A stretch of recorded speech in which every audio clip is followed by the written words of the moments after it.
Hi, I'm Nicole Ferraro, and this is The Divide, a podcast from Light Reading exploring the ongoing digital divide, why and where it still exists, and what needs to be done to get people everywhere connected to reliable, high-speed internet. Today, I'm joined by Sarah Mills, who works as the Global Wholesale Managing Director at Telstra International. She joins the podcast to discuss Telstra's work to close the digital divide with satellite connectivity in remote regions of Australia, and we specifically discuss the company's work in Australia's Norfolk Island, where Telstra used a mix of geostationary and medium Earth orbit satellite technologies to ultimately quadruple internet capacity throughout the region. We discuss the details of that deployment, which launched in September 2024, including the impact on day-to-day life on the island, lessons learned, and more. All right, Sarah, welcome to the podcast. It's so nice to officially meet you. How's it going today? It's going great, and it's absolutely great to be here. Thanks so much for having me. My sincere pleasure. It is your first time on the podcast, and I don't think I've had someone from Telstra on the podcast before. So why don't you just briefly introduce yourself and your role at the company? Sure. Okay. So I'm Sarah Mills, and I head up the global wholesale business for Telstra International. My role is simply to enable our customers and their customers for success. And internally to enable my teams and our business to serve our markets where they need to be part of this incredible digital era. So what does that mean? That means that at Telstra International, we really strive to deliver digital infrastructure and connectivity solutions so that our customers can provide their technology and digital services into the Asia-Pac region. And that Telstra International really underpins delivering connectivity and the digital economy to everyone. Awesome. So we're going to talk about a specific project that you all worked on in the Norfolk Island region. But before we get to that, this is a Digital Divide podcast. You guys do a lot of different types of work. So I want to focus a little bit on Telstra's Digital Divide focused work. I was wondering if you can offer some examples of where and how Telstra delivers connectivity in harder to reach regions and what that typically looks like in terms of the technology that's being deployed. Absolutely. Look, Telstra's really committed to bridging the digital divide, as you've asked, and we do that by delivering connectivity to some of Australia's most remote and underserved regions, including the rural heartland, First Nations communities, and really isolated territories like Norfolk Island that we're going to discuss today. And it really is our passion and our purpose to bring connectivity to everybody, as I said, so that businesses and individuals can thrive in the digital era and the economy. And I feel really privileged and proud to be a part of delivering on that vision and that purpose. And we all are at Telstra. It's kind of in our DNA. And so it's really great that we're able to bring a real mix of technologies and connectivity options to the needs of our customers and to rural communities.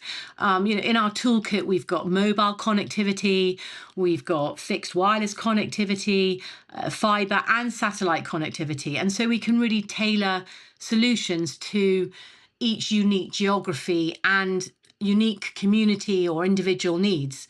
And our approach is really that. It's very much needs-based.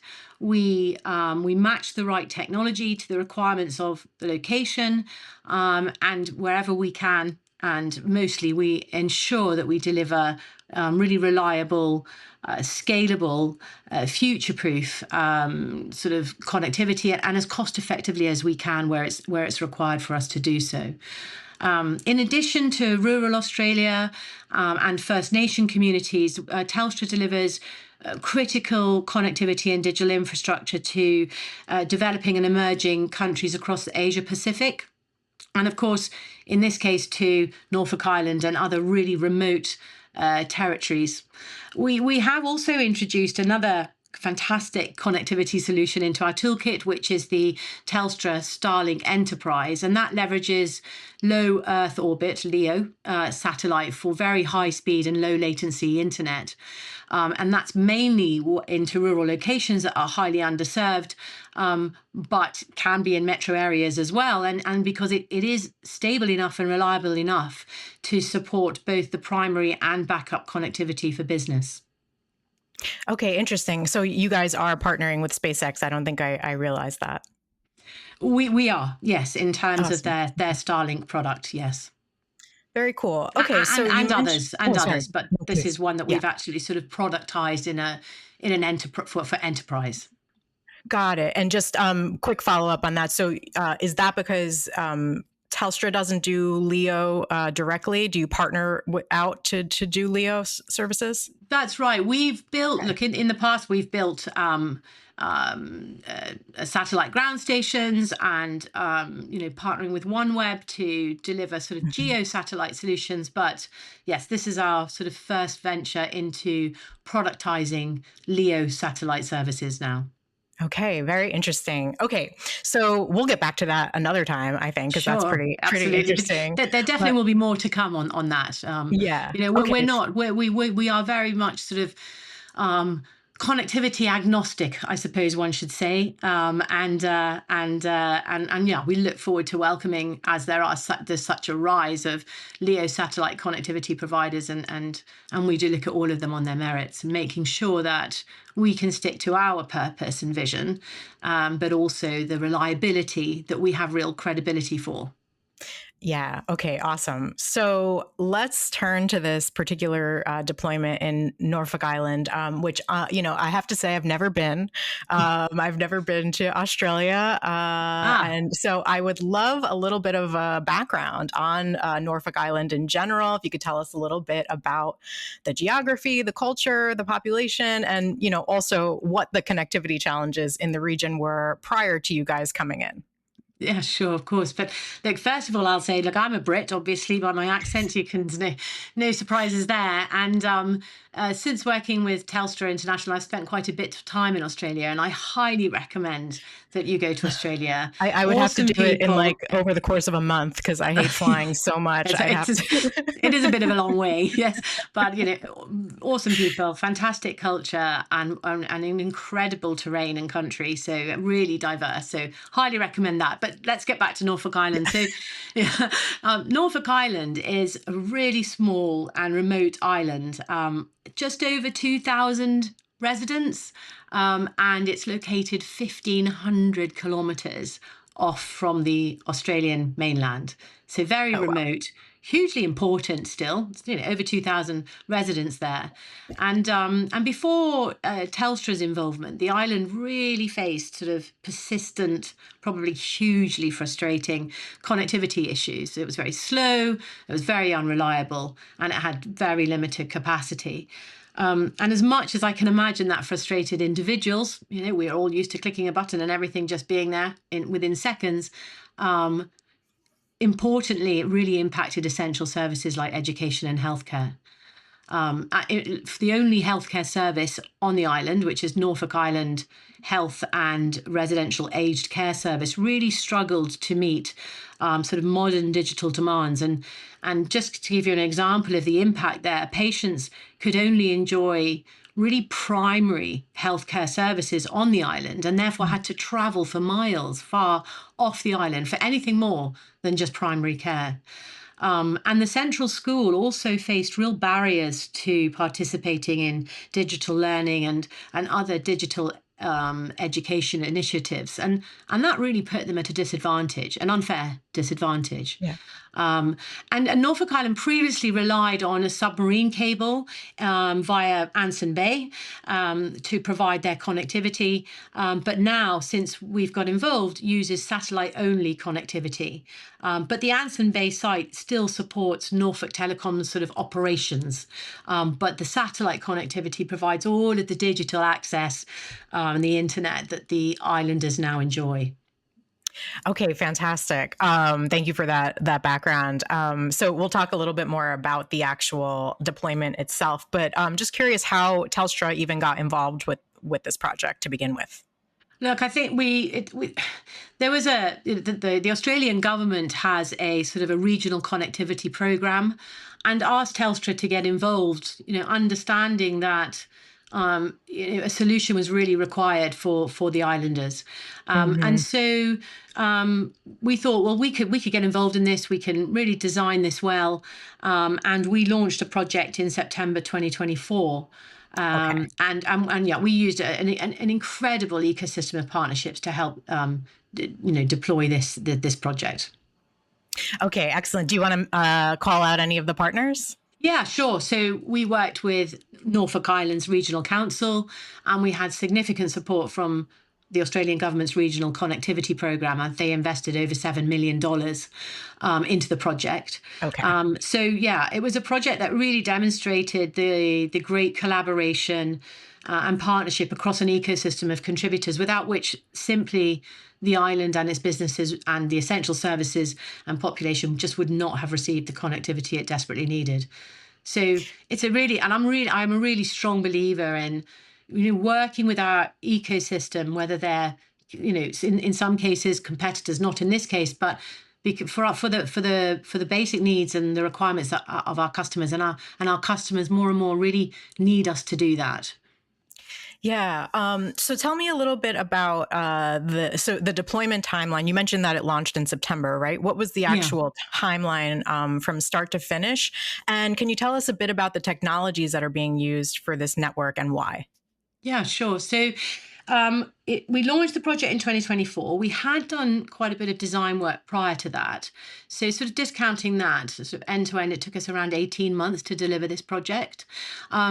In part, a lot of that time was waiting for the full constellations to be launched by the satellite companies, so that we could then deploy the full solution.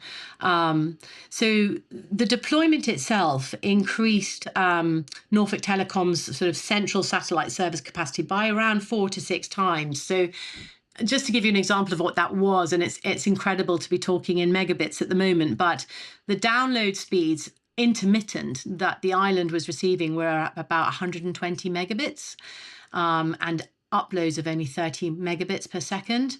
And this total solution and project increased that to half a gig of megabits download speed, and 125 megabits per second of upload speed. So and it was a really fascinating combination of technologies that we used here. As I said, we have created a connectivity solution. So the island is wholly connected for delivering digital services to its population and businesses and essential services with satellite.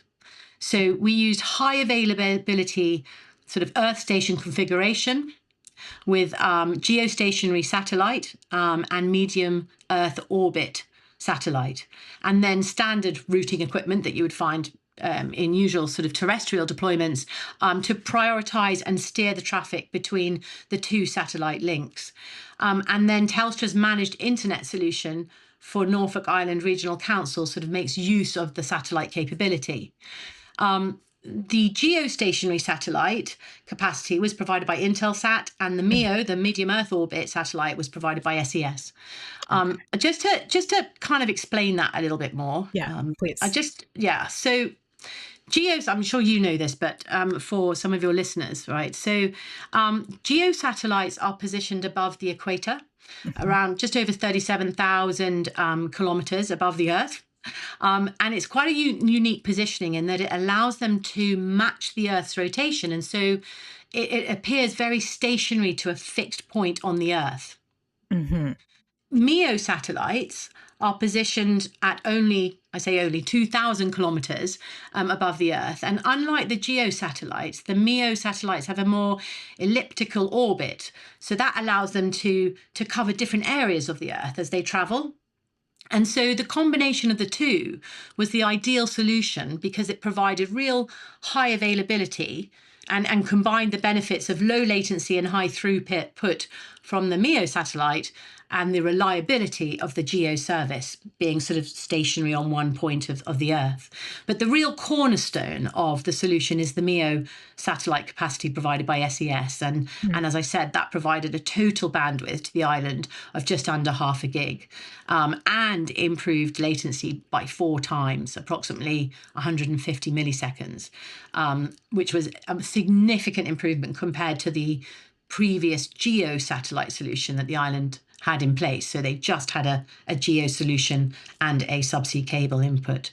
And the SES service is deployed on what they call the next generation MEO satellite constellation, 03B mPOWER. And as I said, those satellites began launching in 2022, and the full constellation was deployed by 2024, which meant that we could then get on with deploying the solution, to the island.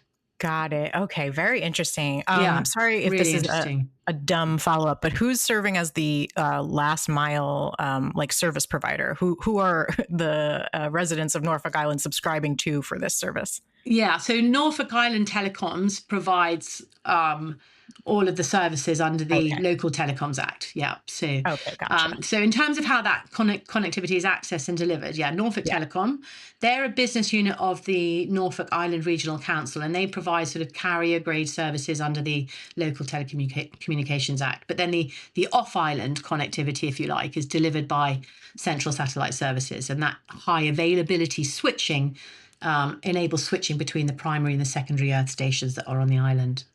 Okay, got it. Okay, thank you.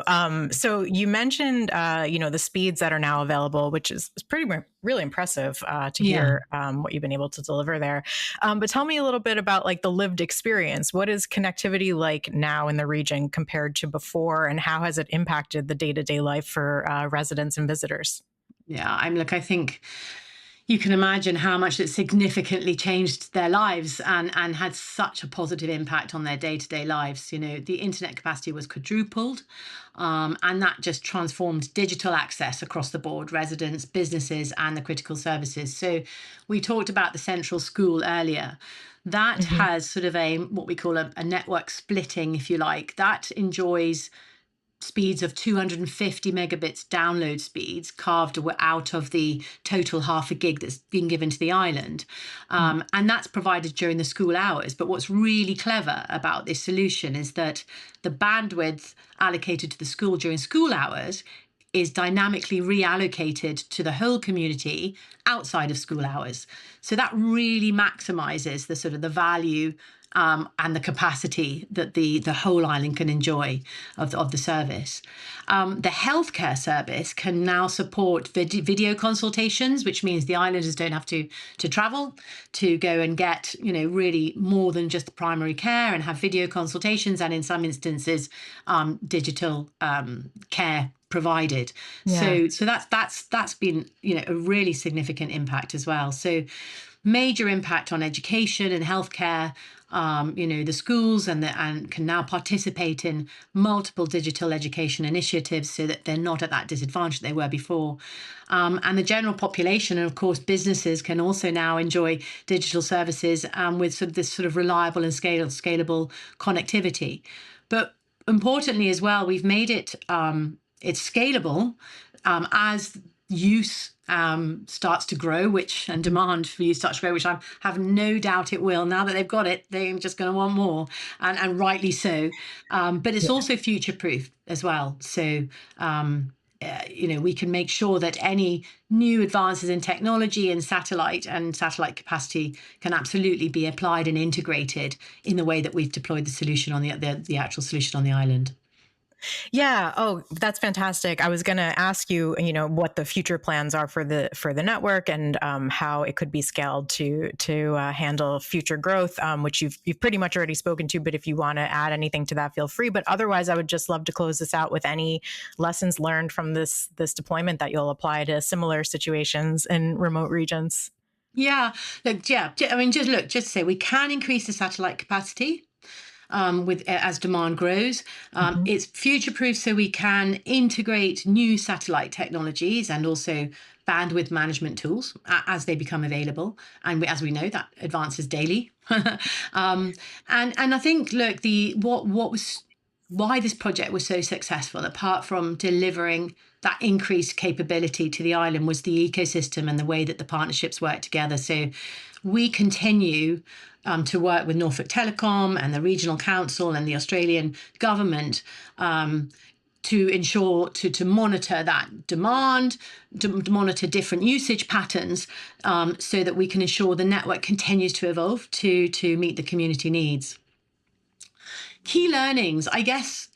A big learning was, the value of agile logistics in remote deployments. I talked earlier about how we really can use the fantastic connectivity solutions and options that we've got in our toolkit to really design specifically to a geographical or community need. And so that agility is so important, particularly in remote deployments. The critical role of local partnerships and making sure that we all work well with the ecosystem around us for the better good of the customer or the end user. And then, of course, the effectiveness of the hybrid satellite networks. They really are a reliable alternative to fixed infrastructure where required. And actually, just yesterday, I had the privilege and the honor of spending the afternoon in a manufacturing plant of a satellite connectivity solution provider. I was in their manufacturing plant where they actually manufacture the satellites themselves, and it was absolutely fascinating watching how they've evolved to create a production line, almost, a repeatable and standardized sort of satellite construction, so that they can almost get to a point, which is actually their aim, to mimic the kind of the car manufacturing production line and really produce these satellites very efficiently, but also, at scale, and very quickly.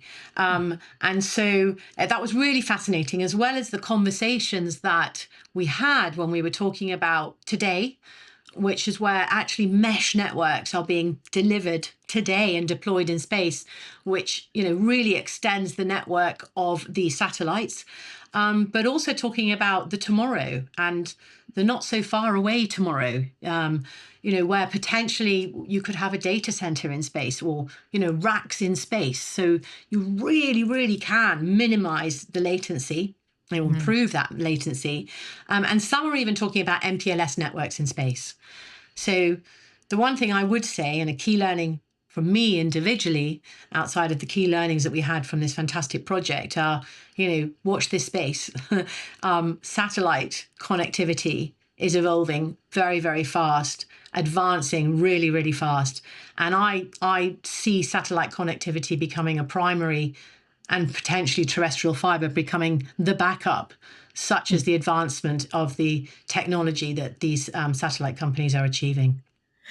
That's really fascinating, and would be fighting words with some people here in the industry. Hey, look, I'm a fiber lover. I'm a fiber lover. I have to say, I'm a fiber lover, and and I think nothing can exist without wires. That's for sure in the ground. But certainly these technology advances, things change. That's it. This has been fantastic, Sarah. I really appreciate your time. Thank you so much, and I hope you'll come back and talk about more cool projects that you guys have going on. If you will have me, I will be here. It's been fantastic to meet you. Thanks so much. Okay, my pleasure. Thank you again, Sarah, for joining me. Thank you as well to Pierre Landriau for editing this episode. Be sure to subscribe to the Light Reading Podcast for more episodes of The Divide, as well as interviews and insights from the Light Reading team. Thank you for listening. We'll see you next time.